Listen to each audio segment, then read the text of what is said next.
उदयपुर से बड़ी खबर, चाकूबाजी में घायल छात्र देवराज की मौत का पूरा मामला। अस्पताल में इलाज के दौरान देवराज ने दम तोड़ दिया। लंबे इलाज के बाद भी चिकित्सक देवराज को नहीं बचा पाए। मृतक छात्र की मां ने मांग की है आरोपी को फांसी की सजा दी जाए। परिजनों ने छात्र का शव लेने से इनकार कर दिया है। 16 अगस्त को उदयपुर में चाकूबाजी की घटना हुई थी और उसके बाद माहौल भी काफी ज्यादा बिगड़ता हुआ उदयपुर में नजर आया था। लेकिन फिलहाल इस वक्त जो आप तस्वीर अपनी स्क्रीन पर देख रहे हैं वो अस्पताल के बाहर की तस्वीरें हैं, जहां पर लोगों की भारी भीड़ मौजूद है।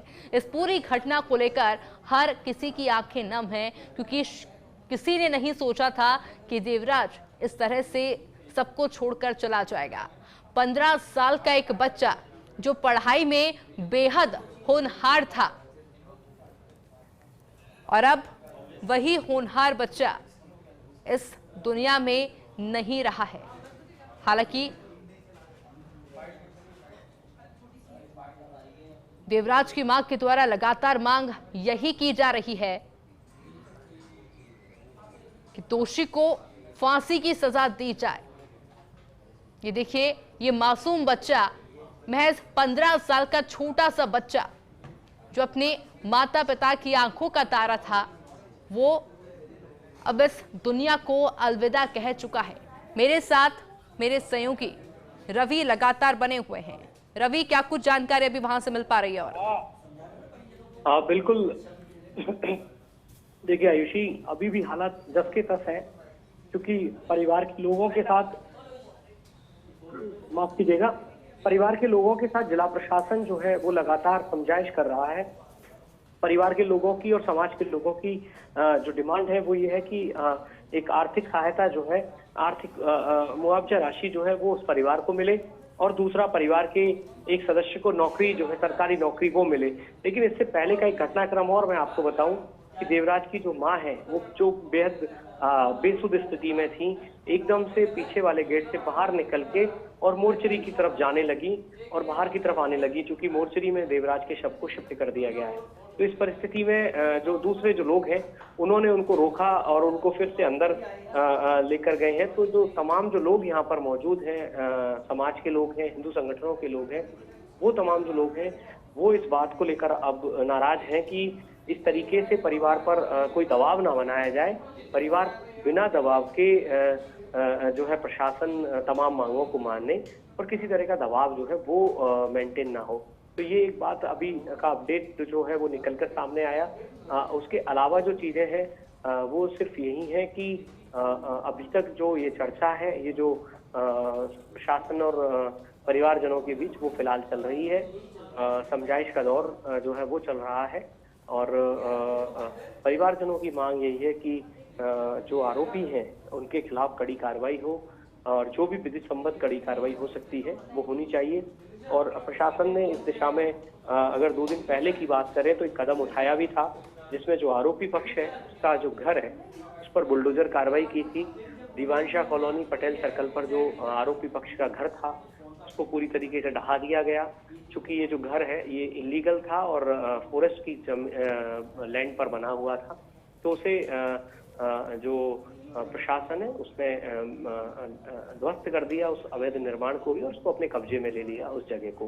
तो ये कार्रवाई जरूर की। इसके अलावा जो आरोपी छात्र है उसको, चूंकि वो नाबालिग है तो ऐसे में उसको बाल सुधार गृह भेज दिया न्यायालय ने, लेकिन उसके जो पिता है वो पुलिस कस्टडी में है और पुलिस ने उनसे पूछताछ भी की है। कई सारे तथ्य निकलकर सामने भी आए कि इस तरीके से ये जो आरोपी छात्र है ये पिछले दिनों जब एक उर्स में गया था, वहां से उसने धारदार जो हथियार है, चाकू जो है जिससे कि देवराज की हत्या की, वो चाकू उसने वहां से खरीदा था और फिर उसने इस घटनाक्रम को अंजाम दिया। और कुछ 3-4 दिनों पहले भी उसने धमकी दी थी, सोशल मीडिया का एक प्लेटफॉर्म पर उसने धमकी दी थी। तो ये जो तमाम चीजें हैं ये सारा पार्ट ऑफ इन्वेस्टिगेशन है। उनके और भी जो एस्पेक्ट्स हैं उनको जिला पुलिस जो है वो इंट्रोगेट कर रही है, उन पर पूछताछ कर रही है। उनको सारा जो विधि सम्मत कार्रवाई हो सकती है वो पुलिस की एक स्पेशल टीम है जो सिर्फ इस दिशा में ही काम कर रही है कि किस तरीके से ये जो पूरा घटनाक्रम है इसका कोई और एंगल तो नहीं है। और अभी तक जो जानकारी है वो यही है कि जो छात्र है जिसने इस हत्या को अंजाम दिया है वो इसी तरह की नेचर का है और किसी और को मारने का भी उसका प्लान था, ये भी बात सामने आई है। तो ये जो तमाम तथ्य हैं ये इन्वेस्टिगेशन में निकल कर आए हैं, इनकी सत्यता को परखा भी जा रहा है। और दूसरी तरफ जो है जो प्रयास थे जिला प्रशासन की ओर से, मेडिकल टीम की ओर से, वो तमाम प्रयास किए गए, लेकिन ये दुखद खबर आज आनी थी, तो दुखद खबर आई और सबके चेहरे जो है वो इससे मुरझा गए।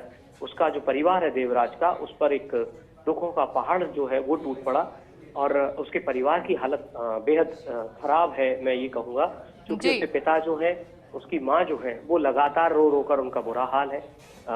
देवराज की बहन जो है उसका रो रो कर बुरा हाल है और उस परिवार की स्थिति को समझना बेहद कठिन है कि किस दौर से ये परिवार किस तरह की मानसिक आघात जो है ये परिवार सहन कर रहा है।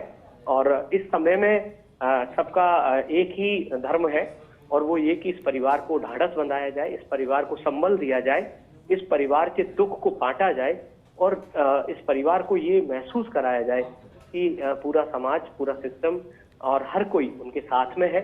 उनके साथ जो घटना हुई है उस घटना का कड़ी निंदा भी करता है और ऐसी घटनाएं ना हो, इसको लेकर प्रशासन और पुलिस जो है कोई कठोर कदम उठाए, ये भी सबकी गुजारिश है। बिल्कुल रवि, लेकिन फिलहाल प्राथमिकता यही कि कैसे भी करके देवराज को न्याय दिलाया जाए। आप नजर बनाए रखिए, आगे भी अपडेट आपसे लेंगे, लेकिन फिलहाल